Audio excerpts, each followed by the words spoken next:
નમસ્કાર, મારા નવા વિડીયોમાં તમારું સ્વાગત છે। 9મી ઓગસ્ટ વિશ્વ આદિવાસી દિવસ પર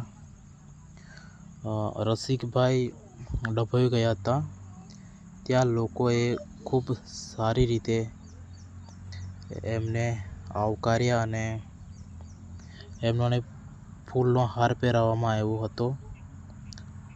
રસિકભાઈની લોકચાહના એટલી ઝડપથી વધી રહી છે। અમુક લોકોને રસિકભાઈ કાંટાની જેમ ખૂંચવા લાગ્યા છે, પરંતુ કહી નહીં શકતા। રસિકભાઈ આમ આદમી પાર્ટીમાં જોડાયેલા વ્યક્તિ છે। એ કુકડદાના વતની છે। તો મને જણાવી દઉં, 9મી ઓગસ્ટ વિશ્વ આદિવાસી દિવસ પર ડભોઈ ખાતે ગયા હતા।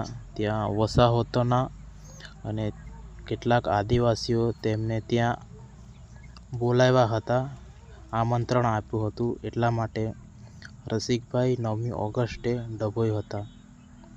પરંતુ જોઈ શકો છો કેટલી ભીડ છે, ત્યાં કેટલા લોકો છે એમની સાથે। 9મી ઓગસ્ટ વિશ્વ આદિવાસી દિવસ પર કોણ આ વિશ્વ આદિવાસી દિવસ પર આવ્યું હતું, કોમેન્ટ કરીને જરૂરથી જણાવજો। કેટલાક લોકો આપણા ભાઈઓ